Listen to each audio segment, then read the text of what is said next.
नमस्कार दोस्तों। ज्योतिष शास्त्र एक रहस्यवादी दर्शन है। ज्योतिषी को इस शास्त्र के आर पार निकल जाना होता है। ज्योतिषी की गहराई और मर्यादा का भी ध्यान रखना होगा।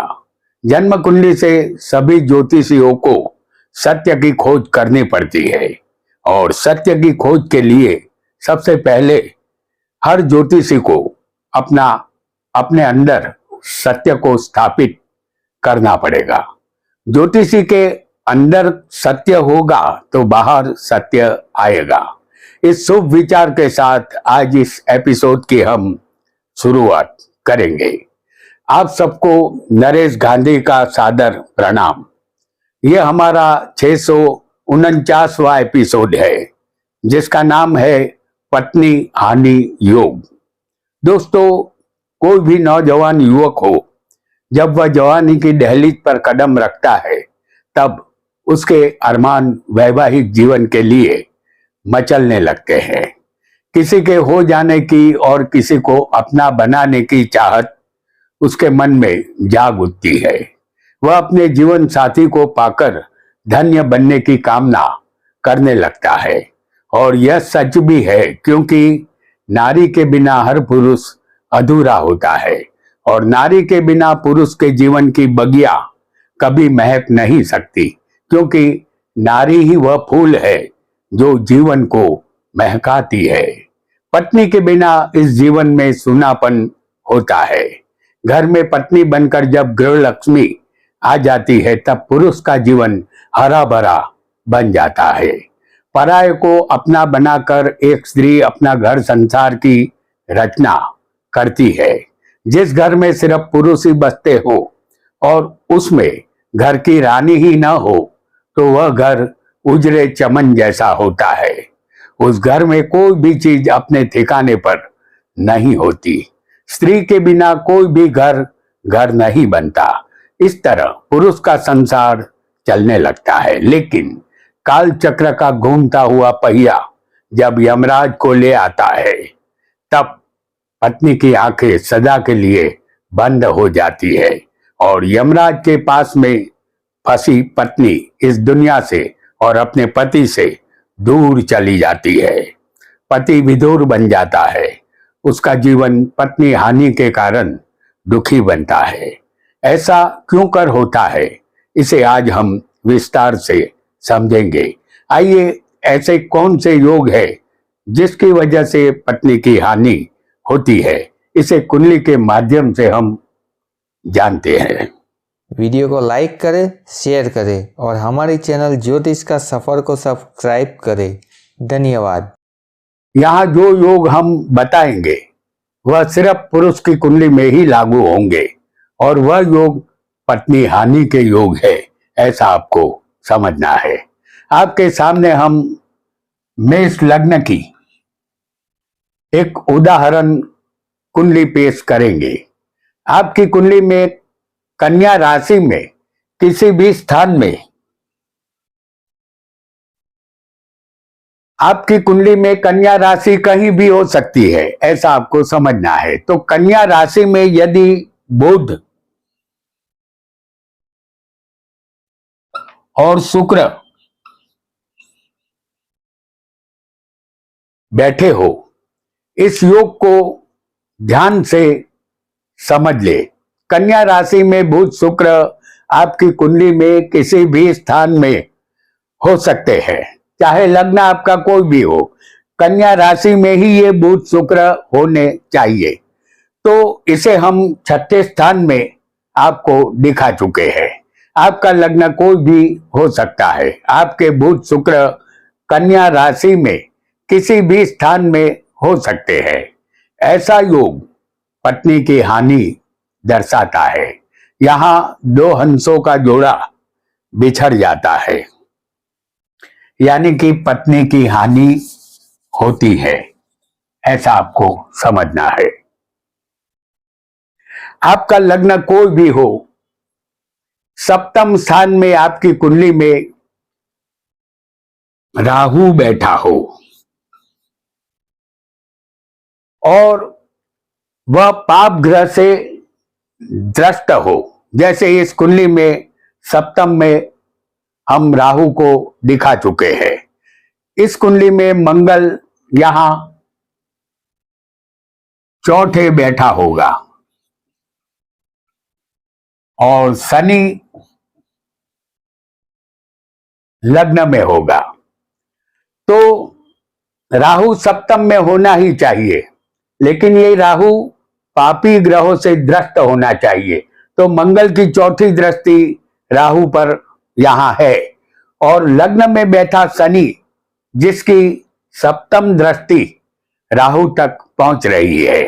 यह राहु मंगल और शनि से दृष्ट है, इसलिए पत्नी के नाश का योग बनता है। जातक को पत्नी की हानि यहां होती है। एक और योग को बहुत जल्दी से हम समझ लेंगे। आपका लग्न यहां कोई भी हो, सप्तम और व्यय स्थान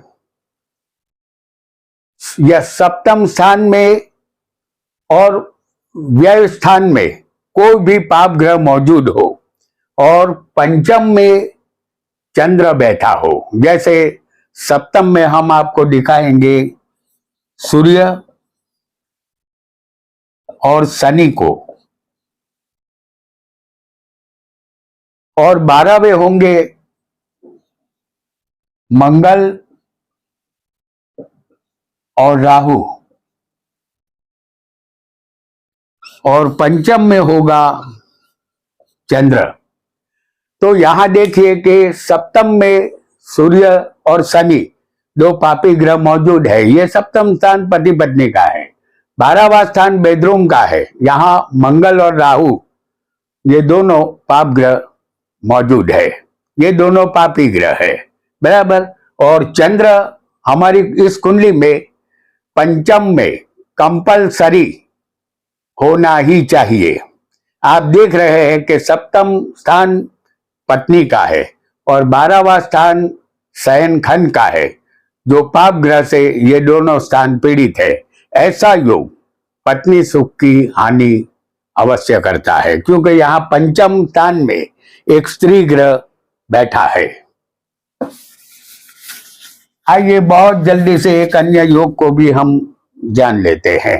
आपकी कुंडली में कोई भी लग्न हो और लग्न में शुक्र बैठा हो, जैसे हम आपको यहां दिखा रहे हैं शुक्र को, तो लग्न में शुक्र बैठा हो, इस शुक्र का सप्तम में बैठे शनि के साथ परस्पर दृष्टि संबंध होना चाहिए। यहां आप देख रहे हैं कि लग्न में शुक्र है, सप्तम में शनि है, दोनों एक दूसरे को दृष्टि संबंध से कनेक्ट है, तो पत्नी की मृत्यु यहां होती है। यदि दूसरी पत्नी मिल जाए तो उस पत्नी की भी हानि होती है, क्योंकि शुक्र ही पत्नी है और शनि मृत्यु के कारक ग्रह है, इसलिए ऐसा होता है। तो ये योग अच्छा नहीं माना जाएगा जो पत्नी की हानि करवा देता है। आपकी कुंडली में कोई भी लग्न हो सकता है, छठे चंद्र बैठा हो, जैसे हम यहां आपको दिखाएंगे चंद्र को छठे, और सप्तम में राहु मौजूद हो और अष्टम स्थान में शनि बैठा हो। लग्न आपका कोई भी हो, छठे चंद्र हो, सप्तम में राहु हो और अष्टम स्थान में शनि हो, तो पत्नी की हानि का योग बनता है। शादी यहां लंबी नहीं चलती। अष्टम स्थान पत्नी के सौभाग्य का स्थान होता है, जो पाप ग्रह से पीड़ित है, और सप्तम स्थान भी पाप ग्रह से पीड़ित है, और पत्नी के स्थान से चंद्र भावत भावम 12वें है, जो एक स्त्री ग्रह है। इस तरह पत्नी के हानि का योग बन जाता है। आइए बहुत जल्दी से एक अन्य योग को भी हम जान लेते हैं। यहां उदाहरण कुंडली हम फिर एक बार मेष लग्न की पेश करेंगे। आपकी कुंडली में सप्तमेश कहीं भी बैठा हो सकता है।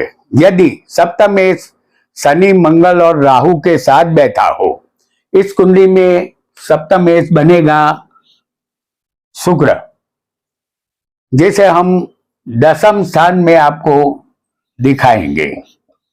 सप्तमेश यहाँ दसम स्थान में मौजूद है और राहु, शनि और मंगल के साथ ये सप्तमेश होगा। यानी कि राहु, शनि और मंगल, इन तीनों के साथ सप्तमेश हमने दिखाया है। सप्तमेश जो शुक्र है, आपको अपनी कुंडली में जो सप्तमेश बने उसे किसी भी स्थान में राहु, शनि और मंगल के साथ समझना है।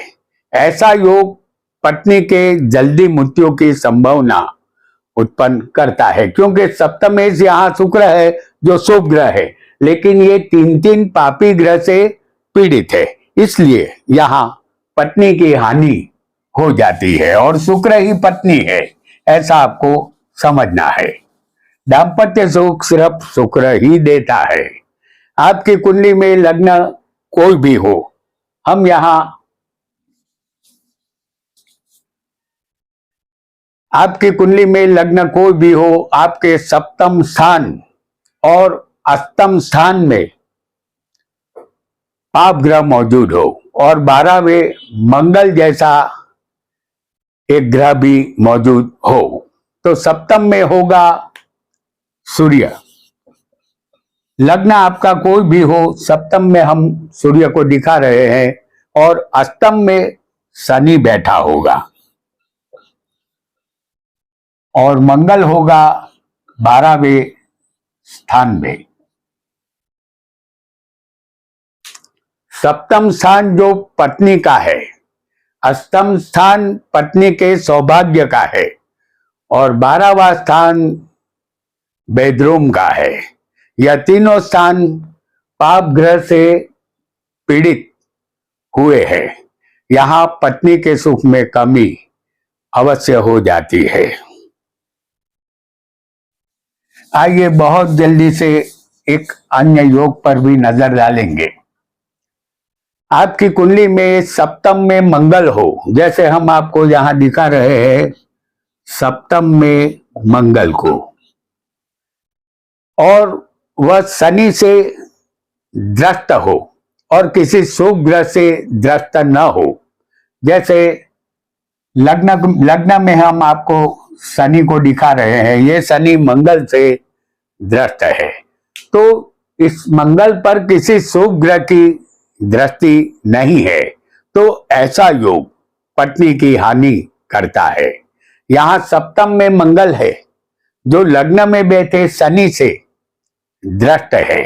इस मंगल पर किसी भी शुभ ग्रह की दृष्टि नहीं है, परिणाम पत्नी के सुख में हानि होती है, पत्नी का सुख कम ही मिलता है। बहुत जल्दी से एक अन्य योग को हम जानेंगे। लग्नेश कोई पाप ग्रह हो और दूसरे सप्तम में या 12वें बैठा हो, जैसे आपके सामने हम मेष लग्न की उदाहरण कुंडली पेश कर रहे हैं। इस कुंडली में लग्नेश मंगल है जो एक पाप ग्रह है और इसे हम आपको दिखाएंगे दूसरे स्थान में। ये आपकी कुंडली में दूसरे स्थान में भी हो सकता है। तो लग्नेश एक पाप ग्रह है जो दूसरे हमने दिखाया है और सप्तम में या 12वें किसी भी एक स्थान में ये मंगल हो सकता है। यदि यही मंगल किसी की कुंडली में सप्तम में भी हो सकता है और 12वें स्थान में भी हो सकता है, ये किसी भी एक स्थान में आपको समझना है। आपको अपनी कुंडली में जो पाप ग्रह लग्नेश बने उसे समझना है। दूसरे सप्तम में या 12वें किसी भी एक स्थान में इसे समझना है। लग्नेश इन्हीं स्थानों में किसी भी एक स्थान में यदि होगा और वह पाप ग्रह होगा तो पत्नी की हानि होती है, पत्नी के सुख में यहां कमी हो जाती है। ऐसा निश्चित आपको मान लेना है। आइए बहुत जल्दी से एक अन्य योग को भी जान लेते हैं। आपका लग्न यहां कोई भी हो, आपकी कुंडली में छठे मंगल हो, जैसे हम यहां आपको दिखा रहे हैं छठे स्थान में मंगल को, आपकी कुंडली में छठे मंगल हो और सप्तम में राहु बैठा हो और यहां अष्टम में आपकी कुंडली में शनि हो,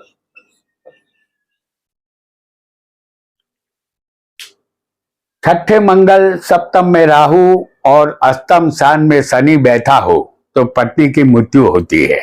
यहां सप्तम स्थान जो पत्नी का स्थान है वह पाप कर्तरी में फंसा हुआ है और राहु खुद एक पापी ग्रह है जो सप्तम स्थान में बैठकर सप्तम स्थान को पीड़ित करता है। राहु शनि एक विच्छेदात्मक ग्रह है। ऐसा योग पति को पत्नी से अलग करता है। तो दोस्तों, आज हमने पुरुष की कुंडली में पत्नी हानि योगों को जाना। हमें विश्वास है आज का वीडियो आपको अवश्य पसंद आया होगा। मिलते हैं अगले एपिसोड में। आपका बहुत बहुत धन्यवाद धन्यवाद धन्यवाद।